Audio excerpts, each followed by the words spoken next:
This is NHTV2, North Haven Government Television, a service of North Haven Community Television. The following program is brought to you through the support of the Town of North Haven.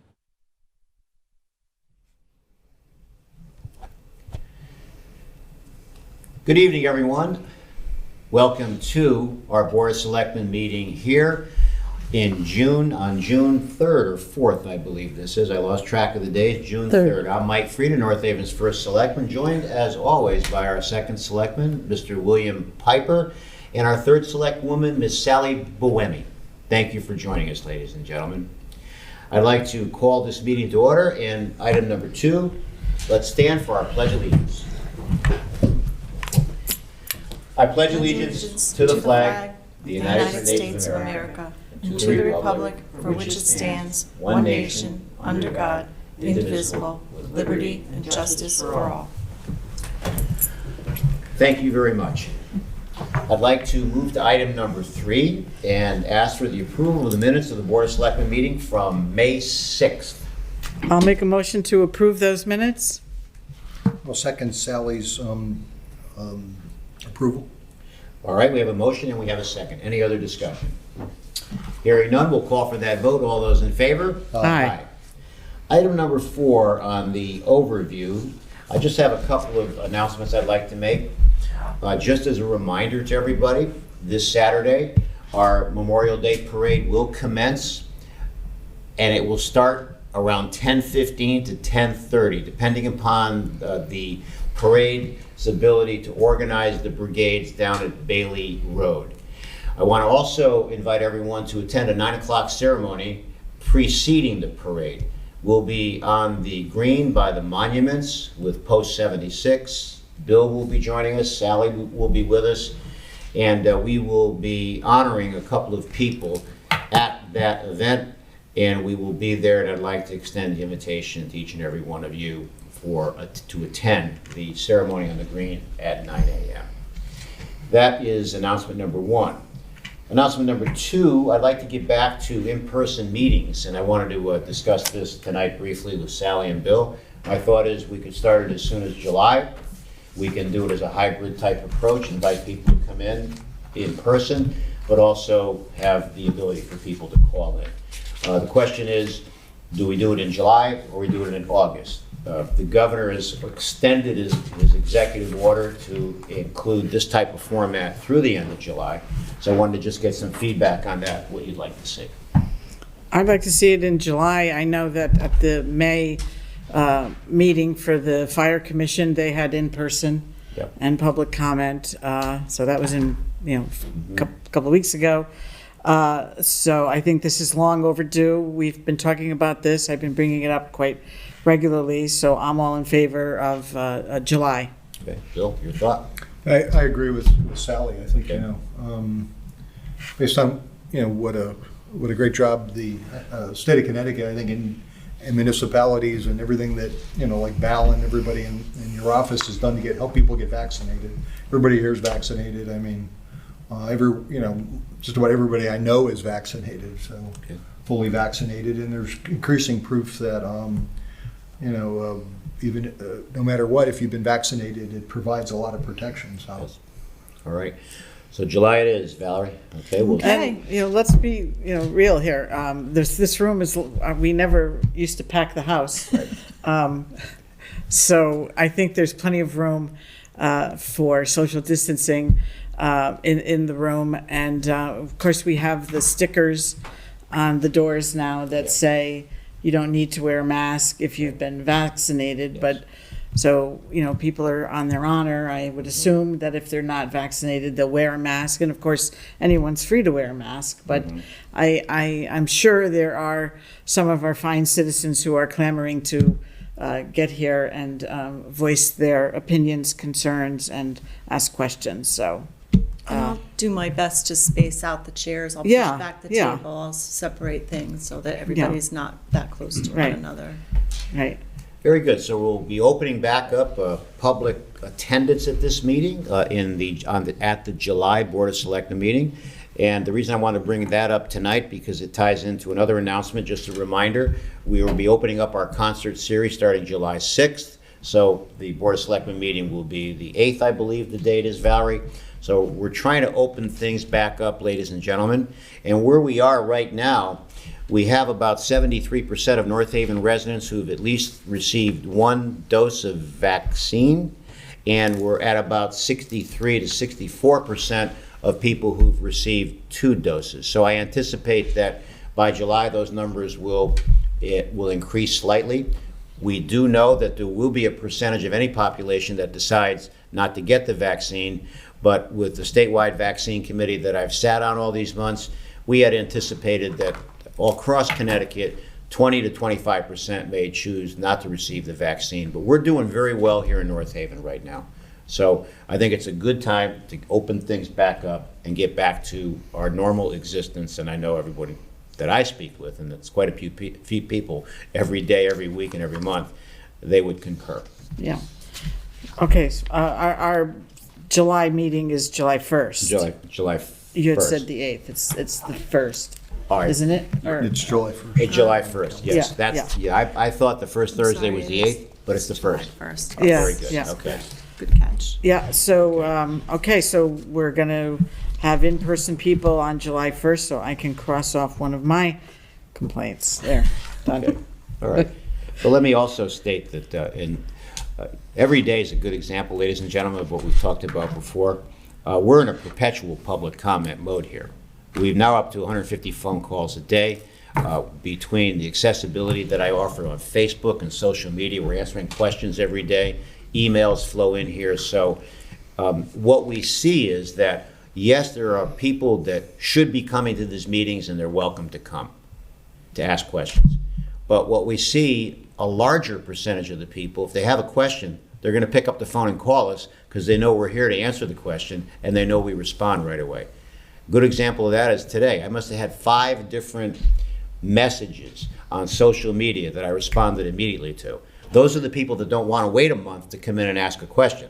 So we're trying to strike the right balance. Total accessibility here in this administration, but also putting us back to a format where people can come in and ask us questions in person. So that's where we're at. Right, I think your point is well taken about the number of calls you take, but there is a significant distinction between phone calls from the public, which are calling your office with questions and concerns, and public comment, which is a long-standing tradition and especially important at Board of Selectmen meetings, and certainly in line with our form of government, giving every citizen the right to come before us with their questions and concerns publicly. So although I acknowledge how busy your office is and you personally are in dealing with these scores of phone calls, it is a great relief that public comment, which is different from public phone calls, is returning as a long-standing tradition in our town meeting form of government. So. And to that point, we do it a little bit differently here, with public comment at these meetings, and we'll get back to what we used to do. But there are many governments, local governments, that only allow public comment on agenda items and restrict the amount of time people can speak. We don't do that. I said right from day one, ladies and gentlemen, when I took office, that I'll answer any question here on any subject, even if it's unrelated to the agenda. And we give people all the time to speak with no time limits. So we've taken it a great step further than most municipal governments. And I'm proud of that here, so. Yeah, I will commend you for that. I acknowledge for almost 8 years I've been sitting next to you, and I will 8 years confirm. already? Has it been 8 It's years? just Wow. going like that. Jeez. And I know. I will confirm that you certainly allow folks to come to the microphone with any question for any amount of time. So I commend you for that policy. Okay. And thank you. let's keep it going. All right. Well, that's all I have on the overview. So we'll move to correspondence. We have one correspondence item. It came to us in an email. One of our residents inquired about sign language interpreters for those who may be deaf. It was brought to our attention by this resident that Apparently on the North Haven TV website, there was a comment by someone who is hearing impaired, wishing there was some sort of sign language and interpreter. So, but I want to let everyone know, Mr. George brought this to our attention, that we've already been working on this. And here's where we're at right now. So we are halfway through this process. So Sally and Bill, where we are is that we have developed that all the meetings, or most of the meetings that are online on North Haven TV, now are closed captioned. So in other words, what's being said, there is verbiage in terms of what's being said. So we've made great strides in that respect. What we haven't figured out yet, and it's work in progress, is like tonight's meeting. We have to get the technology to allow us to have a closed caption format on North Haven TV while all of us are speaking. And that's a very unique technology that we're looking into. So this is something that we take very seriously. And it's certainly not something we've ignored. It's something we've been working on. We're halfway there at this point. Keep this in mind, ladies and gentlemen, Bill and Sally. The American Disabilities Act of 1990 has been very important to me as your chief elected official. And that's why we ended up making this town hall handicap accessible, which it wasn't until we took office here. Now, on top of that, I have worked very closely in the past with the hearing impaired and the people who are blind, the federation of both of these very important set of constituents in any government. So we've made some progress. We're not where we want to be. We will get there where these live meetings will be closed captioned, and that's where we're at. Yeah, if I may comment, Yes. that's what I had written down as closed captioning as a potential solution. You mentioned that this letter from Mr. George was initiated because of a social media post. I believe that post was made last year at the time when the pandemic was in its infancy, and you were making those very important and informative every other week. I think you were doing it in the beginning, maybe even every week. Here on your own, you were giving important information to folks. And I could understand that, that was a very confusing, scary time. And those messages that you were giving at that time were like a lifeline for a lot of folks.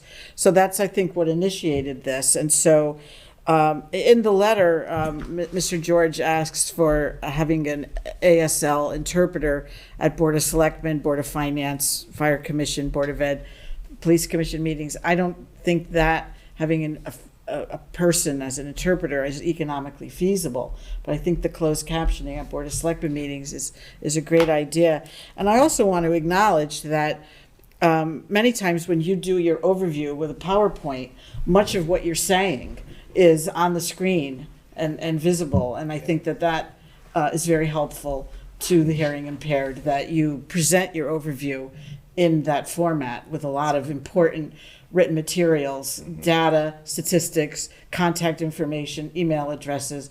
So I think that you have already done a considerable amount to address the hearing impaired. So if we can continue going further with you, as you said, explained with the technology for closed captioned, and I think that will get us where we want to be. So we appreciate, of course, Mr. George and any folks who want to contact us with suggestions. So I just want to point out, thank you very much for Yes. that. And of course, I appreciate the kind comments. We're not satisfied. We've got to get it to the next stage. But if you, as an example, were to go on NHTV, and Valerie, correct me if I'm wrong, and you wanted to watch a previous meeting, in the lower right-hand corner, you'd have to click on what CC, closed caption, in order to see the closed caption. So it's not something you're going to automatically see. There's got to be a click at the bottom right-hand side of the screen to engage the closed caption. Val? They can access the videos either through the NHTV website, and that would go, and using YouTube through their website, or they can access the videos through our website, where they can actually go on to that particular department and then look for the video, and it will open up in YouTube, and at the bottom lower right-hand corner, there is the CC emblem, and you click that, and then it will present the closed captioning. And that's, right now, all of our meetings for 2021 to date, we've incorporated that, and we'll be going back historically as well. That's where we are. Yeah, I think that's one of the many positives of Mr. George's letters, that we've made that public, that service is already in existence, because I'm sure lots of people did not know that. Okay. Bill? Yeah, so it's not like, so I misunderstood earlier based on the comments, and I thought that even though some shows, because I use closed caption, because I don't hear as well as I used to, and it's sometimes a lot easier to actually read what's being said, especially if it's in some kind of accent or dialogue, or it's noisy or whatever. So it's not that we don't need any technology. You just need to know how to do that on your. No, we do No. need technology. We need technology to engage the live meetings with closed Oh, the caption. live meetings. Right. So the archived meetings are all Oh, okay. closed captioned. That's where Right. That's where I was missing yes. the point. So that Right. the archive meetings, somehow it works already. We got that. We already did that.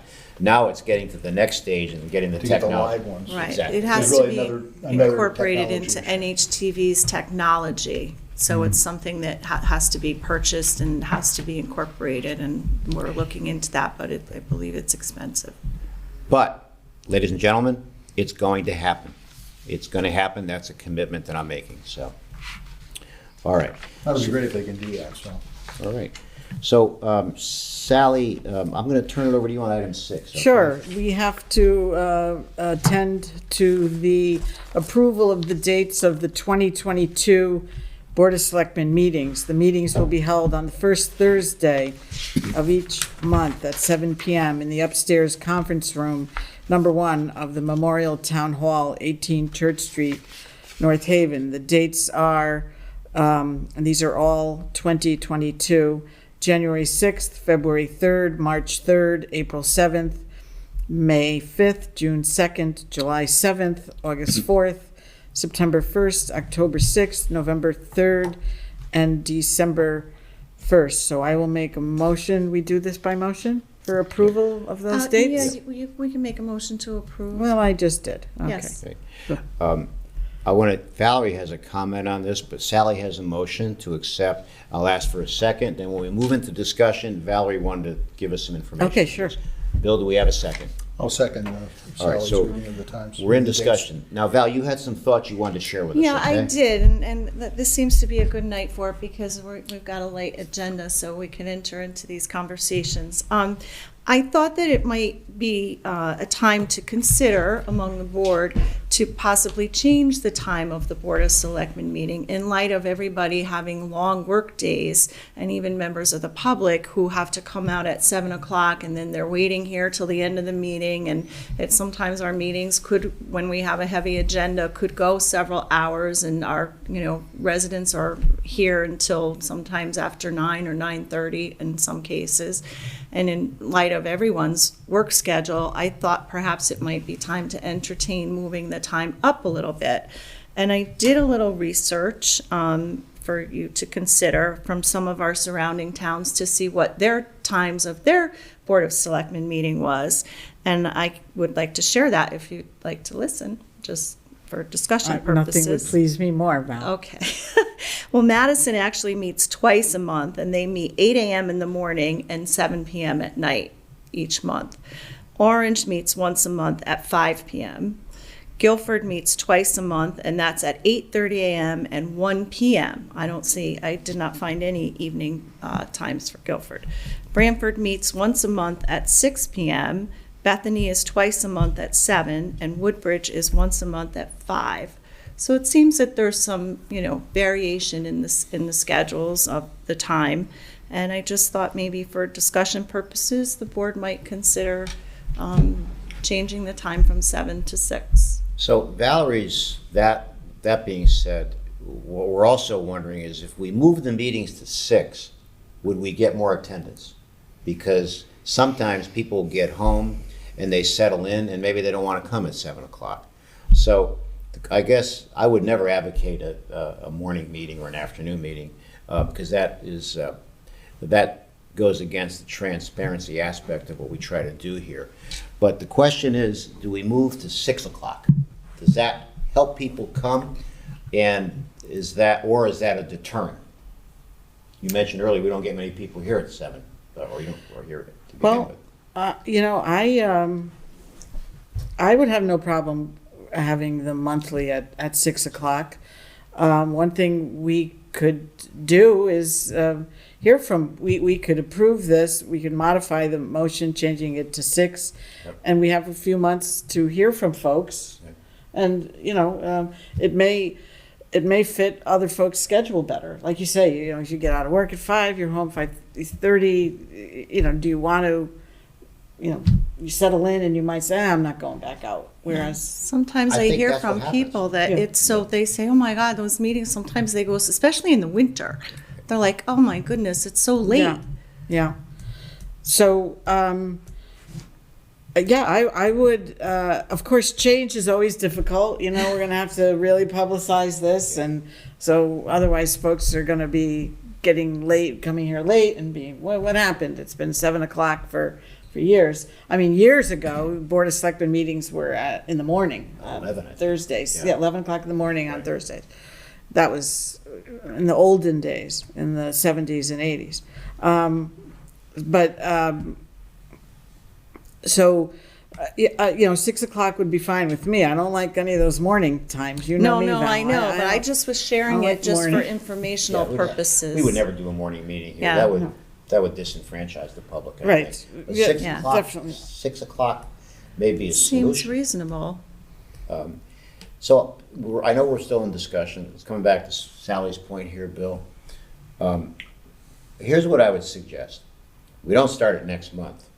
We consider starting it in August. 'cause Oh, we I have- thought that this was for 2022, because none of these are, Right, well, that's But you what I wanna- thought too. yeah, I Yeah. don't think we're changing. We've already. No, because we've already filed those meetings. Yeah, Right, those okay. can't So- be changed. Then we have enough time on this. to That's hear what I'm from the public, saying. right? We could either keep it at 7 and hear from folks and then modify it later. Okay. Or we could modify it now to 6, and if our dedicated attendees don't like it, we'll hear from them. But either way, we have to make sure we give good notice of this, because it's been at 7 for quite a few years. Yes. Right, it has. So, whichever, We you could know, add, you prefer. I think as you're both suggesting, maybe, you know, since we already agreed to open up meetings to the public, maybe we could ask over the next couple meetings too, just. That's what I I think just you're said. suggesting that, and then I- we could. I kinda think do I that just every said that, meeting Bill. for the next- Yes, but I I'd think like that's to a good idea. suggest that we entertain the motion with the modified time, so that then if it seems like it's well received, then we don't have to bring it back up and put it Okay. back on the agenda, only if it So- becomes a problem. Yeah, I think the 6 o'clock is a fine time. So I will amend my motion to, with all other dates the same, and the location of the meeting still the same as my original motion. I will amend my motion to change the starting time to 6 PM, with the understanding that we have a few months to hear from folks. Okay. Is there a second to that? I'll Bill? second that. All right, so we have a motion and a second on the amended motion. Is there any further discussion? All right, hearing none. All those in favor? Aye. All right. Bill, I'm going to turn it over to you on item number 8. I'll give Sally the courtesy of doing 7, because Sally has recommended this fine young Yes, lady. thank you. Thank you, Michael. I would like to make a motion. As you know, we had, just for a little background for those folks who missed the exciting May Board of Selectmen meeting, we had a resignation from the Board of Assessment Appeals, which is an elected board, and per charter, we have to fill that with a person of the same political affiliation within 60 days. And so I was made aware and approached directly by by someone who is very much looking forward to getting involved in community affairs, and that is Dr. Newport Garg, who would like to fill this position. You see her resume in the file. She has a very impressive resume, and I think that she would do a great job with this Board of Assessment Appeals. So I will make a motion for the appointment of Nupar Garg, MD, 114 Upper State Street, to the Board of Assessment Appeals to fill the unexpired term of Danielle Morphy, term to expire November 30th, 2023. Okay. This is a very impressive resume, so Bill, do we have a second? I would agree, and I would second Sally's resolution. All right, so we have a motion and a second.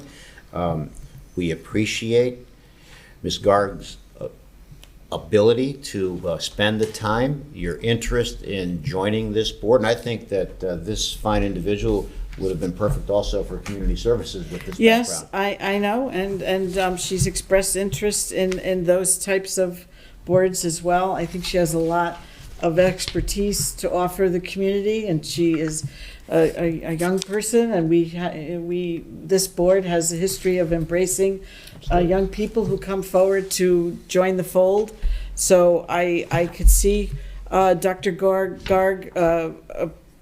serving the community in perhaps many ways in the future. But this position has presented itself, so I appreciate your support on this. Let me make a note that there is also a town charter provision that states that if there is a resignation, a vacancy, correct me if I'm wrong, in an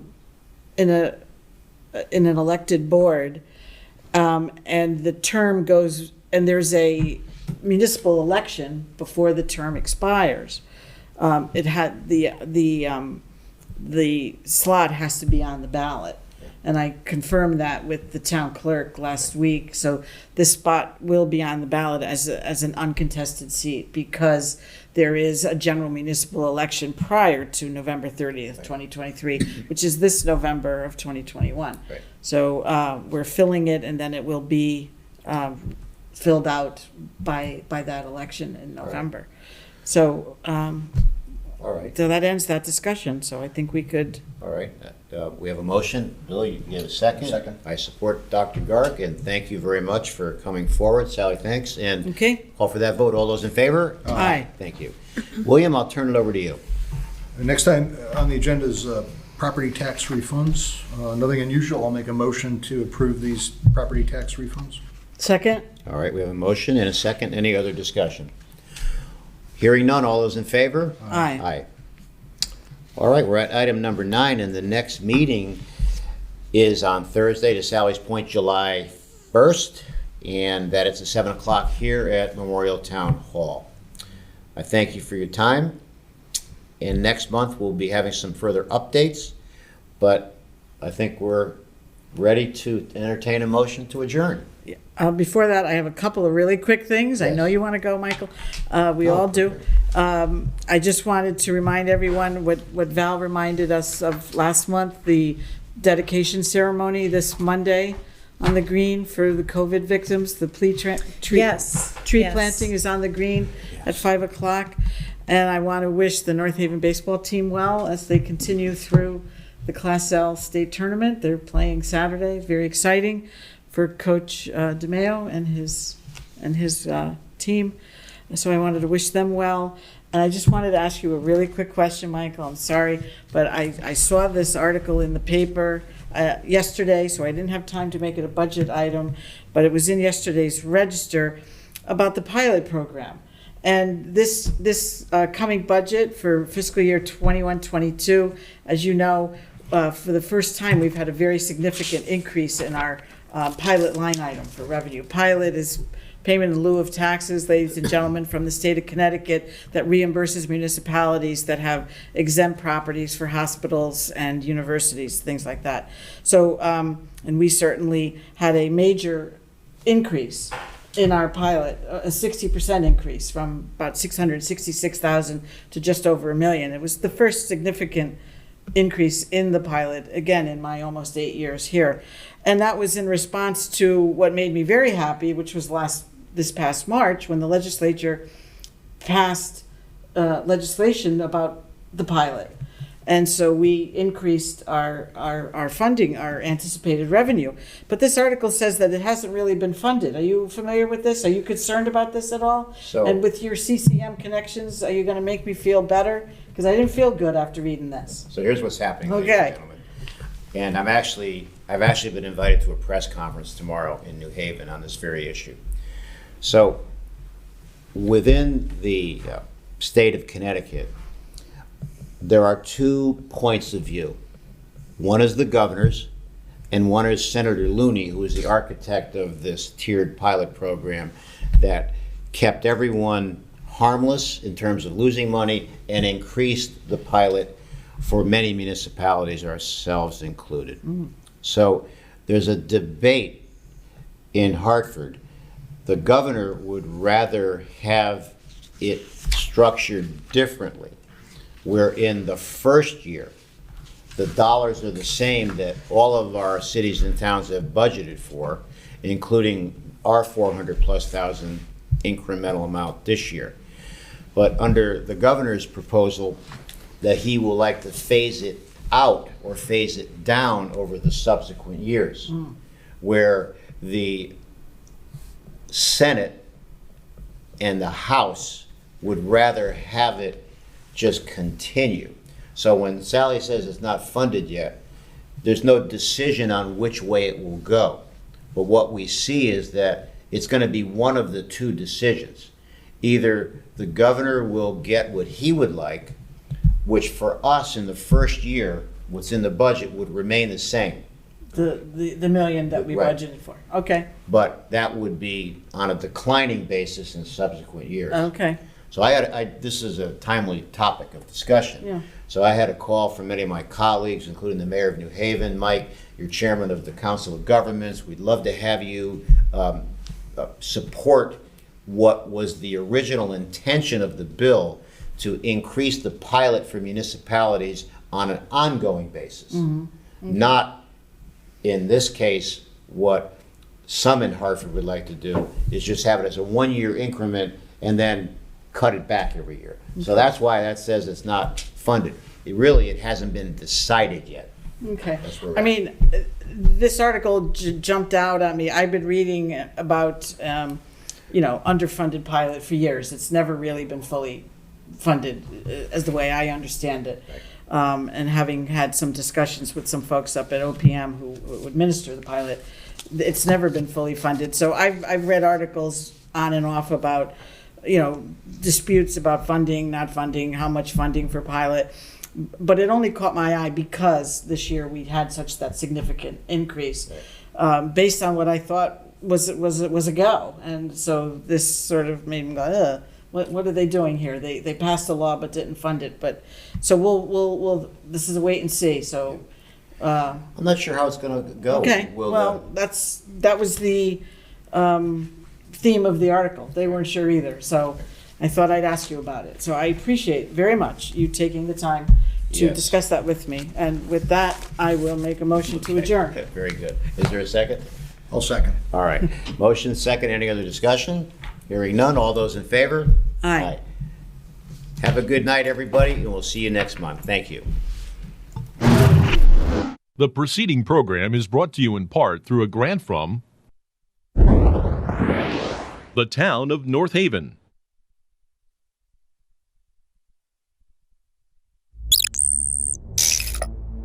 Watch town meetings or other videos on demand at nhtv.com.